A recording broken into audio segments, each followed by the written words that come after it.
So short and sharp, that's what we're going to be today. And we're going to do one for agents, one for buyers, and one for vendors. So let me start with the agents, short and sharp. Here's two things that I think you should put together, and I think they have a compounding effect. Individually, they have value, but it's lower. Put them together, compounding. And this is around your prospecting and your marketing. So this is in your farm area.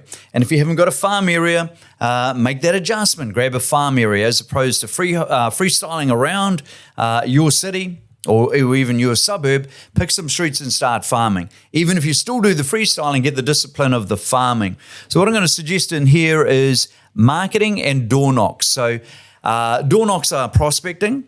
DLEs in a letterbox isn't. That's marketing. Now, with the DLEs in the letterbox, I think keep that consistent and keep it high volume.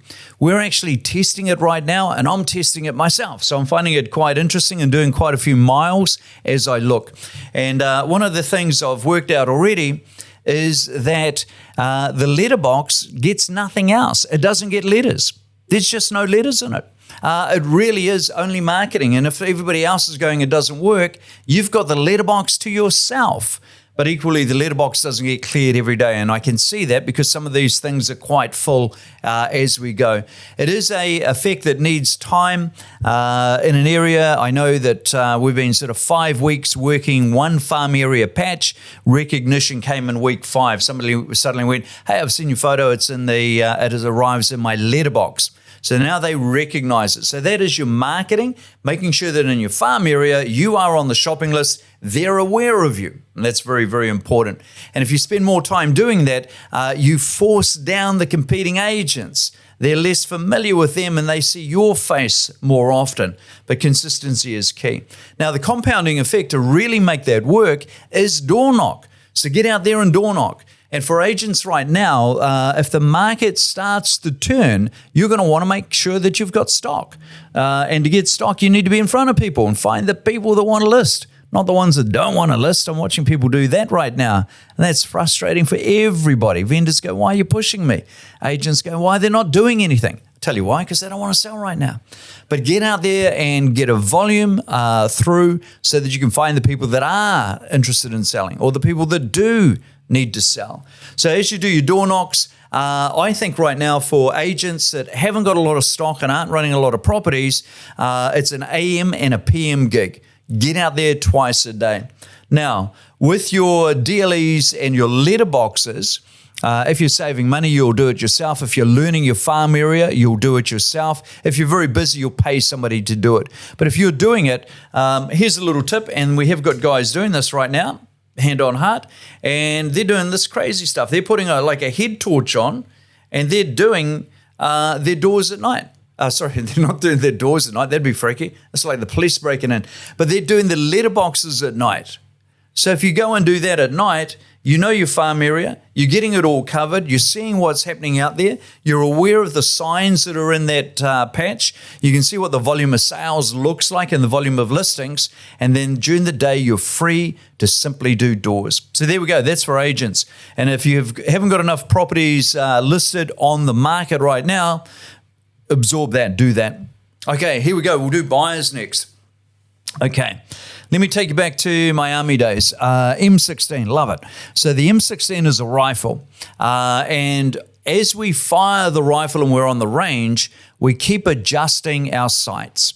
So we work from what I'm looking at and the way I do it. Do I need to go up? Do I need to go left? Or do I need to go right? You know, how does that look? So I start tuning it in, adjusting the sights as I go. And I get that information, that feedback coming back from the other end. And they will pull a target down, have a look at where I've been hitting on there, and then they'll communicate back and going, hey, come to the right, come up, etc., until you line it up and you're on the bullseye. Now, buyers, I'm going to suggest you do the same. And I've watched this for a number of years. So as a buyer, work out what is your margin of error and see if there's a consistency in it. So that means you think a property is worth X, but it sells for something different. So start tracking that and you'll see if you're ever going to meet the market or if you're in trouble and wasting your time. And when I've done that with buyers in the past and they've identified their margin of error, normally a percentage, and they've adjusted by it, they've caught up to the market straight away. So have a look at that. You would track properties that you've seen, maybe ones that you've competed on, or even ones that you haven't, and you use them to start adjusting those sites in. And you go, oh, I think that one there should be like 1,300,000, and it sells for 1.4, or it sells for 1,250. Then you go, okay, great, I'm off. Here's what I'm off by. And if you start putting some data together, you'll see what your adjustment is. Where that will pay off is when you find the house you want and you go for it. And that way you can know, say you're out by 10% and you think it's a 1.3 or it's a 1.5 and you're out by 10%, you go, we've got to make an adjustment. Otherwise, we'll probably miss out at the auction, or we'll probably miss out on the multi-offer. So there we go. Buyers, track your numbers, see and refine yourself so that you can meet the market, and that way you won't miss out on properties, in particular the one you really, really want. And here we go. Short and sharp. So the last one is for the vendors. I think two things to do there. When you want to go to market, make sure you get as many eyes as possible on the property. So as many eyes as possible on the property. So that is going to be marketing. We know it has high value and we know it has a cost, and we know people choke a bit on the cost. If it was free, you'd say, line me up, I'll take it all. But it's not. But you've got to actually beat the other competing properties by getting the eyes on yours at the same time, or more eyes on yours. Then you're relying on the agent to see if they've got good engagement with it. Now, something we've done, and I've only recently sort of started changing my thinking on this, is I don't know if I'd call ourselves lazy, but we would wait until the portal had the property to get it into the market. In fact, the reason I was doing that was I wanted all the websites, the portals, all the websites and the print to launch on the same day, typically a Wednesday, so that all the buyers arrived at the same time. I didn't drip feed the buyers in. But now I think you're working harder to get all that information out. So I think you can go to market quicker than the portals. Give you an example of a portal. When I say that, if that doesn't make sense, trade me. We list the property, we get all the photos done professionally, then we get it up on Trade Me. Can be quite a lag between listing and going live. So in that lag, and after the portal's running, you continue, start using some of the social media. So that would be very simple. That'd be Facebook and Google Ads. And just about every agent will have a program out there. Ask the agent about the program. See if they understand it. How intelligent is the program? Is it tracking and refining its ad and which ad it's running? Is it doing that manually, or is there a big AI sitting in behind it that does it? Can it connect also to the agent's database? Is it getting out to email addresses so that the people in the area see it? Is it geotagged? So does it look at the patch and say, okay, look, the buyers are going to be in here. They're not all the way out there. They're in this area. And there's a geotagged. And if it's geotagged, is it very simple? Are they geotagging at night? Because then they know the person lives in that area, even if they drive across town for work. So that's the one. Get more eyes on it. And I actually think I'm quite fascinated now.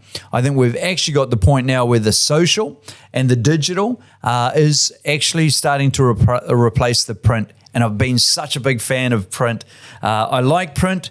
I still like print because when I find something on print, I can find it again. It doesn't disappear on me. And that's an age thing. I just turn the page over, fold it, and I go, there it is. I can find it. So there's still a place for that, but very sophisticated AI coming in that'll work on your digital. And the last one for the vendors is your product, and that's your house. Okay, so I know it's your house, I know it's your home. It's a home for the person selling it, and it's a home for the person buying it. But think about it as a product without being rude, because your product needs to be the best one out there. No one buys second best. They buy the best they can afford. So make your product the best. Do everything on your property you can to make it the best. Clean it so it's so clean. Do everything inside, do everything outside. Get your builder's inspection done before you go to market, before you spend your money on the marketing. And that builder's inspection is for you. It's not for the buyer. It's to give you confidence that you should go to market. Give you confidence that when your buyer does their building inspection, that should be clean and you're not going to have an ambush as you go through. And here's the good thing.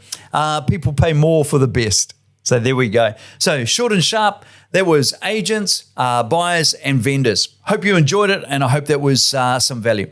Ciao.